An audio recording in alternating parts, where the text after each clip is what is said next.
Hello, जय हिंद दोस्तों आज हम लोग बात करने वाले हैं यूपी पुलिस और यूपीएसआई भर्ती परीक्षा 2024 के बारे में कि पिछले वर्ष जो हिंदी में पूछे गए प्रश्न थे, अच्छे अच्छे प्रश्न जो हैं दोस्तों हमने छाट के आपके लिए लाया है। ये सब प्रश्न बहुत ही महत्वपूर्ण प्रश्न है जो बार बार एग्जाम में पूछे गए हैं यूपी पुलिस और यूपीएसआई के एग्जाम में। तो इन सब प्रश्नों को आप लोग अच्छे से याद कर लीजिएगा। आइए देखते हैं दोस्तों, पहला प्रश्न है, चरण कमल बंधव हरिराय में कौन सा अलंकार होगा? यमक, रूपक, श्लेष, अनुप्रास। तो इसका आंसर क्या होगा? तो इसका आंसर होगा दोस्तों ऑप्शन नंबर बी, रूपक अलंकार। अगला प्रश्न है, श्रीलाल शुक्ल को उनकी किस कृति पर व्यास सम्मान प्रदान किया गया था? आदमी, टूटती सीमाएं, सीमाएं टूटती हैं, अज्ञातवास, विश्रामपुर का संत। तो इसका आंसर होगा दोस्तों ऑप्शन नंबर डी, विश्रामपुर का संत के लिए। अगला प्रश्न है, प्रथम विश्व हिंदी साहित्य सम्मेलन कब और कहाँ किया गया था? 1955 दिल्ली, 1945 उदयपुर, 1910 वाराणसी, 1975 नागपुर। इसका आंसर होगा option number D, 1975 Nagpur. Nagpur किस राज्य में है? तो महाराष्ट्र में। अगला प्रश्न है, रामधारी सिंह दिनकर को किस कृति पर साहित्य अकादमी पुरस्कार मिला था? कुरुक्षेत्र, उर्वशी, संस्कृति के 4 अध्याय, रश्मिरथी। तो इसका आंसर क्या होगा? तो इसका आंसर होगा दोस्तों ऑप्शन नंबर सी, संस्कृति के 4 अध्याय के लिए। और दोस्तों इनको हिंदी साहित्य का ज्ञानपीठ पुरस्कार किस रचना के लिए मिला था? तो उर्वशी के लिए। अगला प्रश्न है,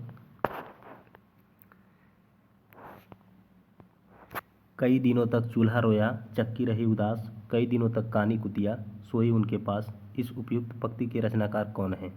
नागार्जुन, नरेंद्र शर्मा, शिवमंगल सिंह सुमन, सुभद्रा कुमारी चौहान। तो इसका आंसर होगा option number A, Nagarjun. UPSI में पूछा गया प्रश्न है दोस्तों।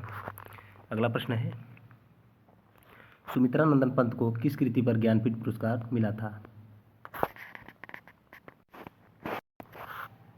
स्वर्णधूलि, लोकायतन, युगवाणी, चिदम्बरा। तो इसका आंसर क्या होगा? तो इसका आंसर होगा ऑप्शन नंबर डी, चिदम्बरा के लिए। और कब मिला था? 1968 में। हिंदी साहित्य का पहला पुरस्कार जो है इन्हीं को मिला था और यह 1968 में मिला था। अगला प्रश्न है, आदिकाल को चारण काल की संज्ञा किसने दी? आदिकाल को चारण काल की संज्ञा किसने दी?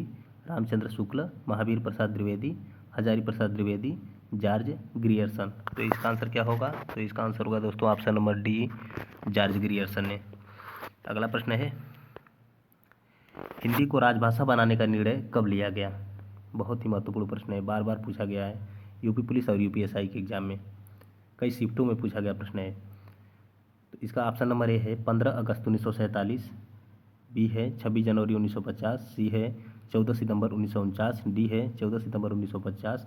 तो इसका आंसर क्या होगा? तो इसका आंसर होगा दोस्तों ऑप्शन नंबर सी, 14 सितंबर 1949 को। इसलिए 14 सितंबर को राष्ट्रीय हिंदी दिवस के रूप में मनाया जाता है। और विश्व हिंदी दिवस का किस दिन मनाया जाता है? तो 10 जनवरी को।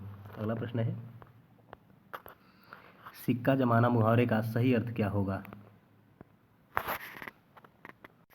सिक्का जमाना मुहावरे का सही अर्थ क्या होगा? ऑप्शन नंबर ए है सफलता प्राप्त करना, ऑप्शन नंबर बी है प्रभाव स्थापित करना, ऑप्शन नंबर सी है कड़ी टक्कर देना, ऑप्शन नंबर डी है जीत जाना। तो इसका आंसर क्या होगा सिक्का जमाने का? तो सिक्का जमाने का अर्थ होगा ऑप्शन नंबर बी, प्रभाव स्थापित करना। 10 नंबर प्रश्न है, ध्यान मग्न में कौन सा समास होगा? अव्ययी भाव समास, कर्मधारय समास, या तत्पुरुष समास, या बहुब्रीहि समास। तो इसका आंसर क्या होगा? तो इसका आंसर होगा दोस्तों ऑप्शन नंबर सी, तत्पुरुष समास। क्योंकि इसे आप अगर तोड़ेंगे, ध्यान में मग्न, तो इसमें तत्पुरुष का कौन सा भेद होगा? ध्यान में मग्न, अधिकरण तत्पुरुष समास हो जाएगा। अगला प्रश्न है,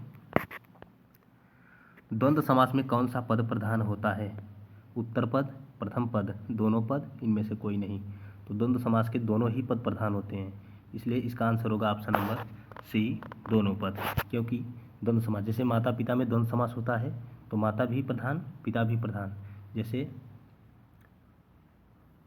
पाप पुण्य में द्वंद्व समास होता है तो पाप भी प्रधान और पुण्य भी प्रधान। इसलिए दोस्तों द्वंद्व समास में दोनों ही पद प्रधान होते हैं, क्योंकि दोनों की विशेषता ज़्यादा होती है।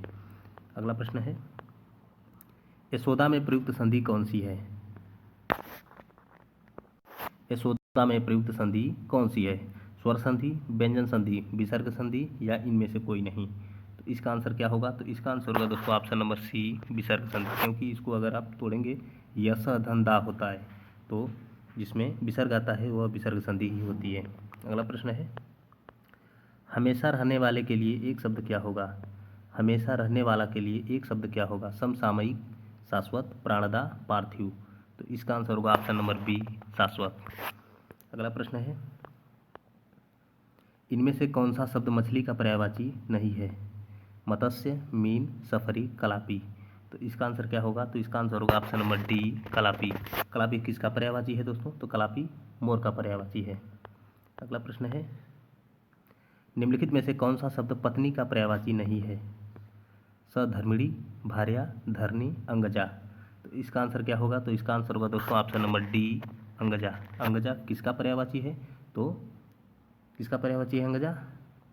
तो दोस्तों अंगजा जो है बेटी का पर्यायवाची है। अगला प्रश्न है, निम्नलिखित में से कौन सा शब्द पताका का पर्यायवाची नहीं है? झंडा, निशान, प्रस्तर, ध्वज। तो इसका आंसर क्या होगा? तो इसका आंसर होगा ऑप्शन नंबर सी, प्रस्तर। प्रस्तर किसका पर्यायवाची है? तो पत्थर का पर्यायवाची है। अगला प्रश्न है, मूक का विलोम शब्द क्या होगा? अल्पभाषी, वाचाल, मृदुभाषी, कटुभाषी। तो इसका आंसर होगा ऑप्शन नंबर बी, वाचाल। अगला प्रश्न है, सनसनाहट में कौन सा प्रत्यय है?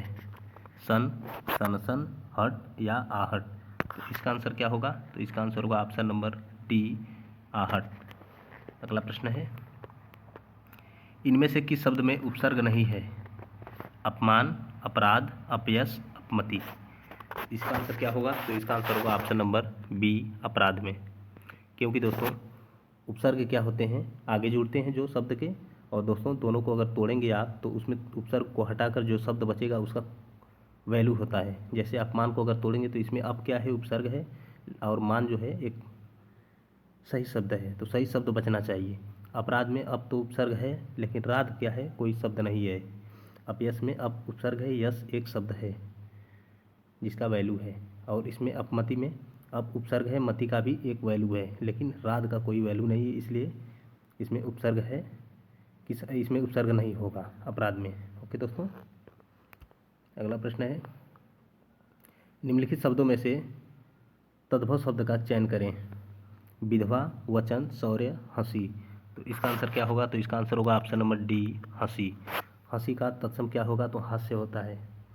अगला प्रश्न है, इनमें से तत्सम शब्द का चयन कीजिए।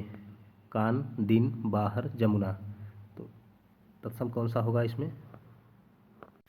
इनमें से तत्सम शब्द का चयन कीजिए। कान, दिवस, बाहर, जमुना। तो इसका आंसर क्या होगा? तो इसका आंसर होगा ऑप्शन नंबर बी, दिवस।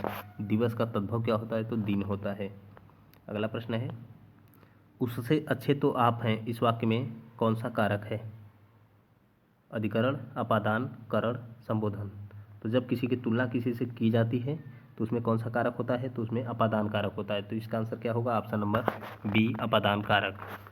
अगला प्रश्न है, उसने उसे छल से पराजित किया में छल से में कौन सा कारक है?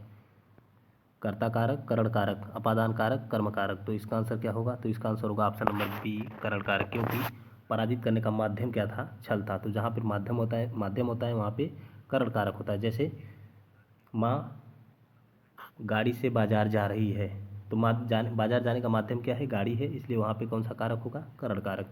इसलिए यहाँ पर भी करण कारक है, क्योंकि पराजित करने का उसका माध्यम जो था छल था। अगला प्रश्न है, निम्नलिखित में से कौन सा शब्द पुल्लिंग है? वचन, हानि, प्यास, बचत। तो इसका आंसर क्या होगा? तो इसका आंसर ऑप्शन नंबर ए होगा। अगला प्रश्न है, वर्तनी की दृष्टि से कौन सा शब्द शुद्ध है? नरक कैसे लिखा